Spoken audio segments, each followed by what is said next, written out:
તો અગર આપણે જી પાવરની વાત કરશું તો લોંગ ટર્મ પર્સપેક્ટિવથી ઘણું સારું અહીંયા મને પોટેન્શિયલ દેખાઈ રહ્યું છે. અને સાથે અગર આપણે જોઈશું હમણાં કંપનીને ઘણા સારા એક મોમેન્ટમમાં પણ છે. આપણે આજ જોઈ પણ રહ્યા છે બધા પાવર સ્ટોક્સ ઘણા સારા એક પોઝિટિવ ટેરેટરીમાં હમણાં ટ્રેડ થઈ રહ્યા છે. ઘણું સારું એક આપણને પુશ મળી રહ્યું છે અને મોમેન્ટમમાં છે બધા પાવર સ્ટોક્સ. તો હમણાં માટે હોલ્ડ કરીને રાખી શકે છે.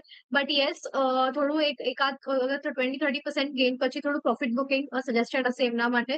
સો આપણે વચ્ચે પ્રોફિટ બુકિંગ હાઈસ પર આપણે કરતા રહીશું. પણ અમુક ક્વોન્ટિટીઝ આપણે હોલ્ડ રાખશું ઘણું સારું પોટેન્શિયલ છે. જેવી રીતના કંપનીને ઓર્ડર બેકલોગ આવી રહ્યા છે અને જેવી રીતના કંપનીના પ્લાન્ટ યુટિલાઇઝેશન થઈ રહ્યા છે, પ્લાન્ટના એડિશન્સ પણ થઈ રહ્યા છે. સો આઈ ફાઇન લોંગ ટર્મ માટે જી પાવર ઘણો સારો છે. બટ યસ, પ્રોફિટેબિલિટી પણ આપણે પ્રોફિટ્સ પણ વચ્ચે બુક કરતા રહીશું.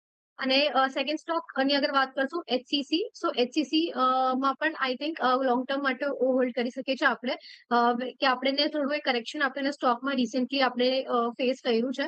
બટ જેવી રીતના કંપની એમની બેલેન્સ શીટ અહીંયા જોશું તો એ ઘણી સારા તરીકેથી કંપની એમની ડેટ ઘણી ઓછી કરી ચૂક્યા છે. અને જેવી રીતના કંપનીઝને અહીંયા ઓર્ડર્સ આવી રહ્યા છે, આપણે એના કારણે નિયર ટર્મના અંદર પ્રોફિટેબિલિટી અને અર્નિંગ વિઝિબિલિટી આપણે જોઈ શકીએ છીએ. સો યસ, લોંગ ટર્મમાં જે રીતના કંપનીઝને ઓર્ડર્સ આવી રહ્યા છે, જે રીતના કંપનીની હાઇડ્રો કેપેસિટી ઇન્સ્ટોલેશન વધી રહી છે, એના કારણે આપણે એક પ્રોફિટેબિલિટી અને અર્નિંગ વિઝિબિલિટી નિયર ટર્મમાં આપણે જોવા મળી શકે છે. સો યસ, લોંગ ટર્મ માટે આપણે હોલ્ડ રાખી શકીએ છીએ. ઓકે, અને જી પાવરમાં તમે ક્યારે કયા લેવલથી થોડો પ્રોફિટ બુક કરવો જોઈએ ખુશી? તો અગર જી પાવરમાં પ્રોફિટ બુકિંગ માટે આપણે 700 પ્લસ અગર પ્રાઇસના ઉપર આપણે પ્રોફિટ પાર્શિયલી બુક કરવાનું આપણે સજેસ્ટ કરી શકીએ છીએ. ઓકે, તો જી પાવરમાં તમારી 665